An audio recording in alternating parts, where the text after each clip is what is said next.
수익은 해커스 영어도 해커스 고득점 메이커스 만점을 받아버렸어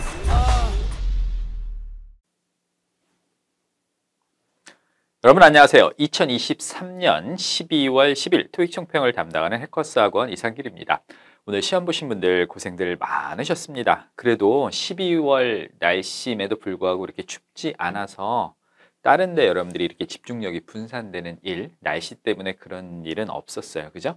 자, 우리 오늘 그 5, 6 총평, 제가 오늘 시험에 나왔던 문제들 중에 주목할 만한 문제들 요거 좀 설명을 해 드릴 텐데, 우리 요 강의를 보기 전에 자막이 나갈 거예요. 여러분들 해커스 토익 사이트에 가면 이번 시험이 내가 열심히 공부했지만 최선의 결과가 안 나오신 분들, 이 사이트에 가면 여러분들이 공부할 풍부한 자료들이 엄청나게 많이 있으니까 사이트 타고 들어가셔서 자료들 꼭 챙겨 보시기 바랍니다. 자, 일단 오늘 시험 전체적인 총평은 중간 정도 난이도입니다. 최근에 있었던 시험들이 몇 개 어려운 것들이 있었는데요. 이번 시험을 제가 중간이라고 하는 건 일단 문법 중에서 새로운 문법 유형들이 거의 안 나왔어요. 그러니까 정답을 찾을 때 문장 구조를 좀 복잡하게 해놓는 것들이 없었고요. 기존에 많이 출제됐던 예측 가능한, 우리 이제 영어로는 predictable이라고 하는데 그런 문법 유형들이 많이 나왔었고, 어휘도 왜 중간이냐? 물론 한두 개 정도 난이도 있는 문제들이 있었지만 대부분 5 같은 경우 빈칸 앞뒤만 보고 풀 수 있는 문제들이 대부분이었어요. 예를 들어서 날씨 같은 것들, 우리 그 웨더 앞에 빈칸 있으면 대부분 악천후가 답이거든요. 나왔던 문제들이고 정답과 혼동되는 강력한 오답 보기 이런 것들도 없는 편이었습니다. 품사 문제도 마찬가지였고요. 다만 그럼에도 불구하고 점수대에 따라서 일단 뭐 500점, 600점 학생들이 보기에는 좀 어려운 문제들도 있었을 수 있습니다. 그래서 주목할 만한 문제들 몇 개 제가 같이 선별을 해봤으니까 같이 보시기 바랍니다. 자, 일단 요 문제. 명사 앞에 빈칸이 있으면, 그래서 수험생들한테 누구 자리죠? 라고 하면 대답이 되게 쉬워요.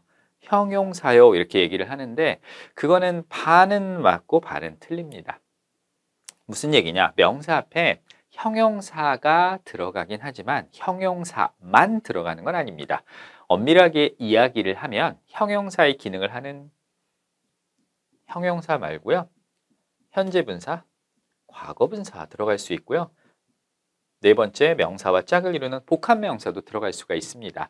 시험이 되게 잔인하게 나오면 명사 앞에 동일한 단어에서 파생된 형용사, 현재 분사, 과거 분사, 복합 명사를 다 보여주는 경우가 있습니다. 물론 네 개를 다 이렇게 깔아놓는 잔인함은 없고요. 형용사, 현재 분사, 형용사, 과거 분사, 복합 명사 이렇게 선택지 중에 네 개 중에 두 개는 혼동을 시키는 보기를 깔아놓고 여러분들의 국어 능력을 물어보는 시험이 있어요. 이게 바로 그런 문제입니다. 지금 명사 앞에 safe라는 형용사와 safety라는 명사 둘 다 가능한데 의미가 달라져요. 의미가. 이 safe가 명사 앞에 들어가면 뒤에 있는 명사가 안전하다라는 뜻입니다. 그래서 여러분들 왜 안가라고 들어보셨어요? 안전가옥? 그걸 우리가 safe house라고 하고요.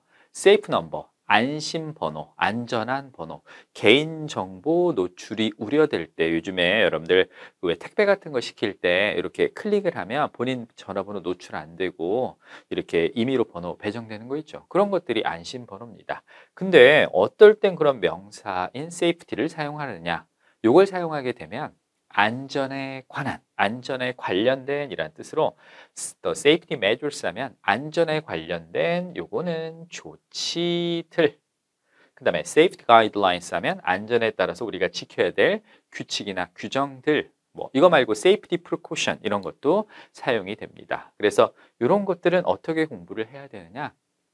평상시에 예문하고 같이 단어를 암기하는 습관을 여러분들이 가지고 있어야지, 그런 습관을 가지고 있어야지 이런 것들을 맞출 수 있기 때문에 요 safe하고 safety 둘 다 명사 앞에 들어갈 수 있지만 앞뒤 문맥을 보고 어떤 의미를 원하는지 그리고 누구랑 쓰이는지에 따라 의미가 달라지기 때문에 덩어리로 연습을 해서 의미를 정확하게 파악을 해서 골라내시기 바랍니다. 그래서 safety measures, safety guidelines는 안전에 관련된, 뭐 뒤에 나오는 게 안전하다라고 할 땐 safe를 쓴다는 거 알아두시고요. 자, 그 다음에 두 번째입니다. 어휘 문제인데 이 어휘 문제도 이번 달에 나왔던 것들이 조금 다른 것보다 좀 쉽게 풀렸던 게 정답과 혼동되는 매력적인 오답이 없었을 뿐만 아니라 기존에 많이 나왔던 빈출됐던 표현들이 나왔어요. 그래서 the water supply, 자, 물 공급이 어떻게 될 것이다. 바쁘게 멈춰지지는 않고요. 어떤 서비스 같은 것들이 일시적으로 멈춰지다, 보류되다, 중지되다라고 할 때 그 임시로, 잠정적으로라고 할 때 잘 쓰는 단어들이 있어요. 그게 바로 여기 나오는 temporarily, 그 다음에 tentatively, 그 다음에 provisionally. 근데 이 단어들은 ly를 빼고 형용사로도 명사를 꾸며주는 표현으로 되게 잘 납니다. 그리고 잘 어울리는 단어 suspend, 일시적으로 어떤 걸 중지하다, interrupt, 이게 어떤 게 방해되다, 중지되다라고 할 때 이런 단어들과 함께 잘 쓰인다는 거 기억해 두시기 바랍니다. 그 다음에 세 번째, either, 둘 다 발음 되고요. 도즈. 자, 토익에서 이 패턴은 1년에 지금 최근의 흐름으로 보면 한 1년에 6, 7번 내는 것 같아요. 11월 달, 12월 달 지나면서도 시험에서 계속 한 3, 4번 제가 본 것 같은데 일단 이렇게 보세요. 여기 명사가 있지요. 명사가 사람일 때 who, 사물일 때 which. 사람이든 사물이든 that을 사용할 수 있고 얘가 문장에서 주어의 역할을 하면서 앞에 있는 명사를 꾸며주면 주어의 역할을 하는 관계대명사라고 해서 우리가 주격 관계대명사라고 불러요. 주격 관계대명사 다음에 이렇게 동사 쓸 때 수일치를 앞에 있는 명사에 시키는데 요거를 예문으로 기억해두면 정말 편해요. anyone하고 도지를 기억해두면 좋거든요. 우리가 공부할 때 아주 기본적인 예문을 외워두면 문제를 정말 쉽게 푸는 경우가 있습니다. 이게 바로 그거예요, 여러분들. anyone who makes. 앞에 명사가 사람이니까 who. 도주 who make. 사람이니까 who를 썼는데 anyone은 불특정한 사람 한 명이라 makes. 단수고요. 도주는 여러 명이라 make를 씁니다. 이거 makes 말고 다른 거 쓰셔도 상관없어요. anyone who needs my advice. 도주 who need my advice. anyone who is, 도주 who are. 이렇게 사용이 된다는 거 기억을 해두시고 이 either, either는 단수 취급을 합니다. 그래서 여기 사용 안 되고 답은 도주인데 여기서 하나 알아두실 게 있습니다. 혹시 시험에서 여러분들 whoever랑 여기 나오는 anyone이랑 같이 보이면 이거 해석으로 못 풀어요, 여러분들. 해석이 안 됩니다. 왜냐면 whoever는 풀어서 쓰면 요거 왜요? anyone, who. 그래서 whoever가 앞으로 시험에서 보이면 무조건 다 뭐로 바꿔놔라? anyone, who로 바꿔 놓으시기 바랍니다. anyone과 whoever가 같이 보이면 whoever는 접속사죠. 그리고 anyone은 대명사입니다. 이건 해석으로 푸는 게 아니라 문장에서 동사 개수를 갖고 푸셔야 됩니다. whoever는 접속사라 동사가 몇 개? 2개. anyone은 대명사라 동사가 하나입니다. 그래서 기억을 하세요. anyone과 whoever가 시험에서 같이 보인다. 해석이 아니라 뭐다? 동사 개수. 동사가 2개면 whoever, 동사 하나면 anyone이라는 거 기억을 해두시고 하나 더. anyone과 도지가 보이면 뭘로 푼다? 그렇죠. 수일치로 푸는 겁니다. 정리하겠습니다. anyone과 도지가 보이면 수일치, anyone과 whoever가 보이면 동사 개수를 가지고 문제를 푸시기 바랍니다. 그 다음에 네 번째, 자, 동사와 동사가 아닌 준동사가 함께 보이는 문제 유형은 많이 날 때는 시험에 5개에서 6개, 적게 나도 매달 2, 3개 정도 출제가 되는데 그래서 이런 문제 풀 때 가장 중요한 게 뭐냐면 문장에서 동사 개수를 확인해 보셔야 돼요. 일단 보기를 보세요. A, B, C, D를 보고 4개가 모두 동사로 깔려 있으면 A, B, C, D가 모두 동사면 우리가 동사를 선택하는 기준은 요겁니다. 수태시. 수일치는 괜찮은 거야? 능동수동태는 어떨까? 시제는 어떨까를 갖고 풀지만 하나라도 이렇게 선택지에 동사가 아닌 게 보이면 이 자리가 동사를 쓸지 안 쓸지 그걸 확인하기 위해서 이미 문장 안에 동사가 있는지 없는지를 보셔야 돼요. 이미 이렇게 동사 나오고 목적어 나왔죠? 그러니까 여기 동사를 쓰는 순간 접속사가 필요해서 동사는 안 됩니다. 답은 B번에 specializing이 정답이 되고 이렇게 수학 공식처럼 하나 만들어 놨는데 여기 주어 동사 목적어 나오고 빈칸 다음에 이렇게 명사가 보이면 동사는 절대로 안 됩니다. 동사를 쓰게 되면 문장 안에 동사가 2개라 접속사 필요해서 안 되고요. 동사에서 나와서 동사처럼 목적을 취할 수 있는 투부정사나 분사를 사용을 하셔야 되는데 혹시라도 시험에서 이 2개가 같이 보이면 이거는 출제자가 그런 겁니다. 수험생 여러분 뭘로 풀어라? 해석으로 푸세요. 보통 이렇게 완벽한 문장이 나오고 투부정사가 의미 보충해 줄 때는 대부분 목적으로 나옵니다. 뭐뭐 하기 위해서. 그러면 두 개 같이 보이면 일단 투부정사를 집어넣고 뭐뭐 하기 위해서라고 목적으로 번역이 되는지 보세요. 그 해석이 안 되면 분사를 쓰시면 돼요. 분사는 목적을 제외한 나머지 의미들, 뭐 시간, 이유, 조건, 양보, 동작 뭐 이런 것들을 나타내기 때문에 두 개 같이 보이면 해석. 둘 중에 하나만 보이면 동사를 못 쓰니까 투부정사나 분사를 사용하시면 되고요. 요거는 현재 분사인데 왜 목적어가 없냐라고 물어보신다면 자동사기 때문에 그래요. 자동사는 목적을 못 취하죠. 그러니까 수동의 형태가 안 돼요. 그래서 과거 분사가 될 수 없고 자동사기 때문에 이렇게 specializing이라고 목적어 없이 혼자 사용이 됐다는 것도 기억을 해 두시면 좋을 것 같습니다. 자, 그 다음에 showcase, operate 동사 어휘 문제인데 이 전시가 몇 개의 유명한 작품들, 그림들을 뭐 한다? showcases 한다, operate 한다라는 건데 여기서 showcases는 displays, 보여주다, 전시하다라는 뜻으로 사용이 되고 operate는 뜻 되게 많죠. 여러분들 기계 같은 게 작동이 되다 아니면 뭐 수술하다라는 뜻도 있고요. 운영하다라는 뜻도 있고 얘는 자동사, 타동사가 다 됩니다. 그래서 the machine is operating 이러면 자동사지만 will operate 해놓고서 뒤에다 factories 이렇게 나오면 타동사가 되기 때문에 자타 유무를 앞뒤 문맥을 보고 결정을 하셔야 되고요. 여기선 답이 A번의 showcases가 정답이 됩니다. 그 다음에 문제 중에 아마 가장 혼동이 됐을 만한 문제인데 여기 fit라는 단어 되게 어렵죠, 여러분들. fit 이거는 하나의 어떤 업적이나 성취란 뜻이고요. 이 기술은 a fit of 무엇이다. 그것이 led to는 lead to의 과거 분사 형태고요. 어떤 결과를 만들어내다. 그래서 새로운 차의 개발을 만들어낸 어떤 과학적인 뭐뭐의 어떤 성취다라는 건데 이게 전치사 of 다음에 목적으로 명사가 필요하잖아요.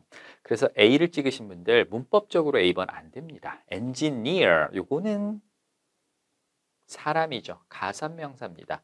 영어에서 가산명사의 가장 큰 특징이 바로 뭐냐? 가산명사는 명사란 이유만으로 주어, 목적어, 보어 자리에 무임승차가 안 됩니다. 쓸 수 있는 명사는 반드시 앞에나 뒤에 무언가를 붙였어야 돼요. 앞에 붙이는 걸 우리가 유식하게 뭐라고 부른다? 한정사라고 부릅니다. 한정사에 누가 있나요? 관사도 있고요. 지시형용사도 있고 소유격도 있고 수량의 형사도 있습니다. 요걸 붙여 쓰거나 아니면 복수형의 형태로 사용을 하셔야 되고요. 이 engineering, 요거는 공학이라는 뜻으로 불가산 명사로 사용이 돼서 단독으로 사용이 될 수가 있습니다. 해석으로 푸는 것 같지만 사실 문법적으로도 A번은 안 됩니다. 그래서 답은 B번의 engineering이 정답이 되고 이 기술은 어떤 과학적인 놀라운 성취다. 뭐를 이끌어낸 신차의 개발을 이끌어낸 이 정도로 번역을 하시면 되고 여기서 하나 팁을 드리면 이게 이제 수험생들이 특히 고득점자들이 가장 많이 틀리는 문법 유형 5개 중에 하나인데 주어, 목적어, 보어 자리, 즉 명사가 들어갈 자리에 빈칸만 보이면 그리고 명사가 2개 보이죠? 빈칸만 보이고 명사가 2개 보이면 해석을 먼저 하지 마시기 바랍니다. 보통 사람들은 명사가 2개 보이면 해석부터 하는데 빈칸만 보이고 앞뒤 아무것도 안 붙어 있는 거예요. 그리고 명사가 2개 보이면 이건 대부분 수험생 여러분 가산과 불가산의 특징을 이해하고 있습니까를 물어보는 겁니다. 금방 말씀드렸듯이 가산명사는 단독으로 쓰면 안 되고 한정사나 복수형을 붙여 쓰지만 불가산은 단독으로 쓸 수 있다는 거 기억을 해 두시기 바랍니다. 자, 그 다음에 시험에 나왔던 콜로케이션. 이번 달 어휘가 눈물나게 어렵지 않았다라는 게 물론 이게 이제 토익 시험 처음 보시는 분들한테는 어려울 수 있겠지만 토익 평균 점수가 응시생들의 평균 점수가 320점 정도 되거든요. 300 초반 20점 정도 넘어가는 학생들이 풀었을 때는 이렇게 부담감을 느끼는 그런 어휘 문제는 아니었어요. 여러분들 한 달 전에 정확하게 나왔던 그 시험은 되게 어려웠었거든요. 올해 들어서 제일 어려웠던 어휘 시험이 11월 2번째 시험이었어요. 그건 제가 풀면서도 정말 힘들었었거든요. 근데 이번 시험은 딱 예측 가능한 predictable한 것들이 나왔어요. 날씨 앞에 빈칸이 있으면 대부분 안 좋다, bad 이런 것들이 답인데 그거를 조금 어렵게 썼을 때 severe, adverse, inclement, unfavorable 이런 게 답이고요. 물론 가끔씩 온화하다 이런 것도 나옵니다. 그 다음에 award 앞에 이게 진짜 많은 사람들이 받고 싶어하는 되게 명성 있는 뭐 예를 들어서 영화에서 오스카 어워즈 같은 거, 아카데미 어워즈 같은 거 그게 바로 prestigious award고요. 그 다음에 가깝다라고 할 때 adjacent 이거 ADJ에서 D는 발음이 안 됩니다. 가깝다라고 할 때 adjacent 다음에 to 쓰는 거 그리고 대체하다라고 할 때 substitute 다음에 for 쓰는 거 이런 것들이 시험에 나왔었습니다. 그 다음에 6로 가보겠습니다. 개선원을 모집해요. 구인 광고가 나왔어요. 이 6는 사실 이 첫 번째 지문이 쉽냐 어렵냐에 따라서 심리적으로 많이 흔들리거든요. 처음 시작인데 부드럽게 가면 용기가 생기는데 처음 막 지문이 뭐 예를 들어서 사용 설명서, 조립 설명서 이런 거 나오죠. 레시피 이런 거 나오면 사람들이 되게 힘들어합니다. 근데 오늘 시험은 처음 시험이 이렇게 구인 광고가 나와서 되게 좋았어요. 개선원을 모집하는데 그 개선원이 가지고 있어야 될 자질 중에 하나가 바로 많은 사람들을 상대하기 때문에 courteous 해야 돼요. 예의가 발라야 되고 계산을 많이 하니까 이렇게 셈이 좀 밝아야 되겠죠. 매스 스킬도 있어야 되고 그 다음에 이제 재밌었던 문제가 if interested라고 하는데 원래 여러분들 접속사 다음에는 주어 동사가 있는 게 원칙이에요. 그죠? 주어도 있고 뒤에 동사도 있어야 되지만 이렇게 접속사 다음에 과거분사가 오는 건 주어 비동사가 생략이 된 겁니다. 그리고 그것도 모든 접속사 다음에 다 일어나는 건 아니고요. 여러분들 시장 이름을 외우시면 되게 편해요. 양, 조, 시, 장 이렇게 외우세요. 그리고 이게 양보 조건, 시간, 장소, 접속사 다라고 외우시면 되고요. 양조시장 다음에 주어와 비동사가 생략되면 뒤에 과거 분사만 남게 됩니다. 이 구조 되게 많이 볼 거예요. 그래서 시험은요. interested를 보여주고 if를 찾으라고 하거나 if를 보여주고 interested를 찾으라고 합니다. 그리고 관심 있으면 채용 홈페이지로 가고요. 우리가 뭘 제공한다? 우리가 주어니까 수일치 맞춰서 offer 쓰시면 되고 comparative salary는 동종업계 상위임금, 딴 데보다 돈을 많이 준다는 의미입니다. 그 다음에 두 번째 질문. 여러분들 왜 이렇게 목장이나 농장에 무슨 체험하러 가보신 적 있어요? 딸기 뭐 이렇게 따는 거 있고 그 다음에 뭐 복숭아 따는 것도 있고 사과 따는 것도 있고 밤 따는 것도 있죠.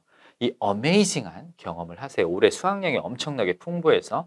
근데요 이게 복숭아가 나오는 시기별로 종류가 달라요. 제가 들었는데 복숭아는 매주마다 복숭아가 종류가 다 다르다고 하더라고요. 그래서 이렇게 1주, 2주, 3주, 그러니까 첫 주에 나오는 거랑 2주, 3, 4주에 나오는 게 복숭아 종류가 엄청나게 많아서 다 다르대요. 그래서 초순에는 아삭한, 중순에는 보통, 그러면 이제 다음에 물렁한 복숭아가 나온다라고 해서 여기 들어갈 부사가 next였고요.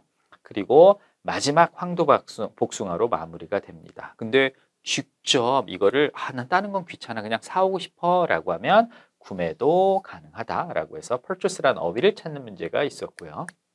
그 다음에 자 글램핑장에 놀러 오세요 라고 해놓고 글램핑장에 가면 어떤 사람들이 머물 수 있는 어떤 객실이 있겠죠. 그걸 우리가 캐빈이라고 합니다. 그리고 우리는 insure 해놓고서 대신데 여러분들 이 타동사 다음에 목적어로 명사절 접속사 부를 때 what하고 같이 보이면 이건 해석으로 푸는 게 아니라 문장 구조로 푸는 겁니다. 둘 다 것으로 번역이 되는데 대시 이끄는 절은 문장이 완벽합니다. 주어든 목적어든 다 들어가 있어야 되고 what이 이끄는 절은 명사절일 때 문장이 불완전해요. 그래서 이런 거 하나 외우세요. What is better? I know what is better. what이 문장의 주어 역할을 하고 있고요. I know what you like. 난 네가 뭘 좋아하는지 알고 있어 라고 해서 이 like의 목적어 역할을 하고 있죠. what이 이끄는 절은 지금처럼 주어나 목적어가 빠져있는 불완전한 절이 온다는 거. 그리고 여기 들어가서 퇴실 전에 꼼꼼하게 방을 둘러보세요.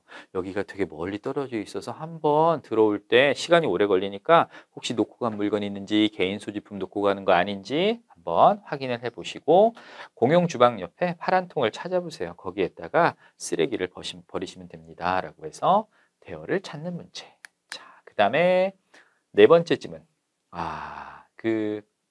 베로니카라는 유리 공예 예술가가 있는데 뭐에 초점을 맞춘다? 이 사람은 유리를 이용해서 많이 만들어요. 그리고 여자고 한 명이니까 그녀의 작품은 매우 아름다워요. 하지만 유리를 주 재료로 공예 작품을 만들긴 하지만 꼭 유리만 만드는 건 아닙니다. 가끔 가끔 sometimes 철이나 플라스틱도 사용하고요. 그리고 또한 이렇게 예술 작품만 하는 게 아니라 지역 주민들에게 수업을 해서 강의도 한다. 이런 것들을 찾는 내용이었고, 여기서 이제 하나 팁을 드리면 점수 잡는 hackers.